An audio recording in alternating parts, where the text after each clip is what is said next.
ఇప్పుడు సాక్షి దినపత్రిక చూద్దాము. సాక్షి దినపత్రికలోని ప్రధాన అంశాలు వస్తే వందే మాతరంపై నేడు చర్చ. జాతీయ గీతం వందే మాతరానికి 150 ఏళ్లు పూర్తయిన సందర్భంగా సోమవారం లోక్సభలో ప్రత్యేక చర్చ జరగనుంది అనే వార్తను మనం చూస్తూ ఉన్నాము.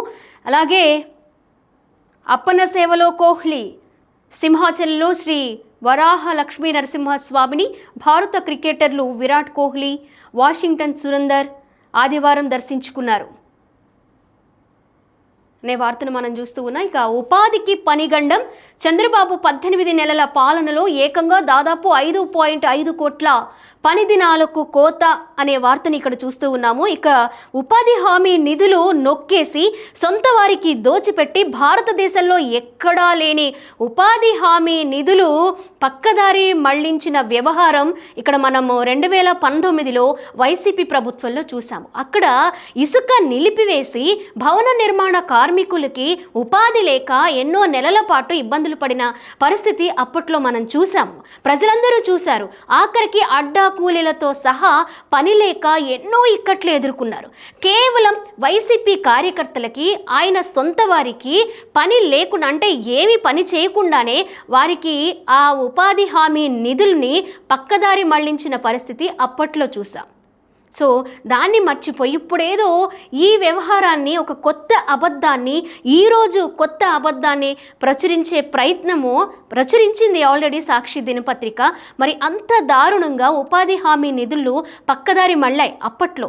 మరి అక్కడ కార్మికులకి పని లేక ఇబ్బందులు పడ్డారు. ఆ ఉపాధి హామీ నిధులన్నీ నొక్కేసింది, పక్కదారి మళ్లించింది ఎవరు అనేది ప్రశ్నించుకోవాలి. ఇక మనం చూసుకోవచ్చు. గోవాలో ఘోరం, 25 మంది సజీవ దహనం, నైట్ క్లబ్లో అర్ధరాత్రి చెలరేగిన మంటలు అనే వార్తను మనం చూస్తూ ఉన్నాము. 6వ రోజు 650 విమానాలు కొనసాగిన ఇండిగో విమానాల రద్దు, ప్రయాణికులకు 610 కోట్లు రిఫండ్, నష్ట నివారణ చర్యలు చేపట్టిన ఇండిగో ఈ నెల 10 నాటికి సాధారణ పరిస్థితులు నెలకొంటాయని వెల్లడి. మనం చూసుకోవచ్చు గత కొన్ని రోజుల నుంచి కూడా 6వ రోజు ఈ రోజుతోటి విమానాల రద్దు, ఇండిగో సంస్థ విమానాల రద్దు వల్ల ప్రయాణికులు తీవ్ర ఇక్కట్లు ఎదుర్కొంటూ ఉన్నారు. ఈ నేపథ్యంలో 10వ తారీఖు కల్లా వాటిని సవరించుకునే ప్రయత్నం ఇండిగో యాజమాన్యం చేస్తుంది. అలాగే ప్రయాణికులకి రిఫండ్ క్లియర్ చేసే కార్యాచరణ కూడా మొదలు పెట్టింది. ఆ నేపథ్యంలోని ఈ వార్తను మనం చూస్తూ ఉన్నాము. ఇక్కడ దీనికి సంబంధించి రామ్మోహన్ రాజీనామా చేయి అనే వార్తని మనం సాక్షి దినపత్రికలో చూస్తూ ఉన్నాము. ఇండిగో సంస్థ ఒక ప్రైవేటు సంస్థ. సిబ్బంది కొరత వల్ల, లేకపోతే టెక్నికల్ ఇష్యూస్ వల్ల, లేకపోతే ఇండిగో సంస్థకి, ఇండిగో విమానాల ప్రయాణానికి ప్రజలు ఎక్కువ మంది అయ్యారు. అంటే వినియోగదారులు ఎక్కువగా ఉండడం వల్ల దానికి సంబంధించిన ఫ్లైట్స్ కానివ్వండి, సిబ్బందిని కానివ్వండి, దానికి తగ్గట్టుగా బ్యాలెన్స్ చేయలేకపోయింది ఇండిగో సంస్థ. దానివల్ల ప్రజలు ఇబ్బంది పడుతున్నారు. దానికి ఇక్కడ మంత్రిని రాజీనామా చేయి అని అడగడంలో అర్థం లేదనిపిస్తుంది. ఏదైతే అప్పట్లో కేంద్ర ప్రభుత్వము 2019 అప్పుడు, ఆ తర్వాత కేంద్ర ప్రభుత్వం, అంతకుముందు కేంద్ర ప్రభుత్వంలో రైల్వేకి సంబంధించి రైలు యాక్సిడెంట్లు చాలా జరిగాయి. ఎంతోమంది బాధితులయ్యారు దానివల్ల. అలాగే ఎంతోమంది ప్రాణాలు కోల్పోయిన పరిస్థితి కూడా, 100 మంది ప్రాణాలు కోల్పోయిన పరిస్థితి కూడా అప్పట్లో ఉంది. మరి అప్పుడు ఇదే వైసీపీ ప్రభుత్వం, ఇదే వైసీపీ పాలకులు ఆ కేంద్ర మంత్రుల్ని ఎందుకు నిలదీయలేకపోయారు? ఎందుకు ప్రశ్నించలేకపోయారు? ఎందుకు రాజీనామా చేయమని అడగలేకపోయారు? ఇప్పుడు ఈ కేంద్ర మంత్రి రామ్మోహన్ గారు టీడీపీకి సంబంధించిన మంత్రి, కేంద్ర మంత్రిగా నియమించారు. ఆయన ఆ విధులు నిర్వర్తిస్తూ ఉన్నారు.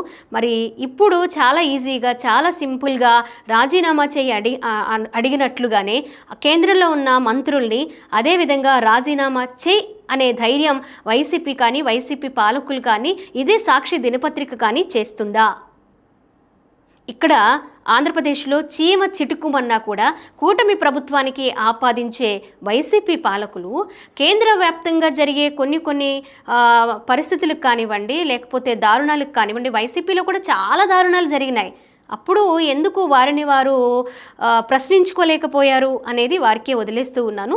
సో అలా ఏదైనా సరే ప్రశ్నించడంలో తప్పు లేదు. దానికి సంబంధించిన ఏంటి కారణాలు ఏంటి వాటిని సరిచేసుకునే ప్రయత్నం కూడా ఇండిగో సంస్థ చేస్తూ ఉంది.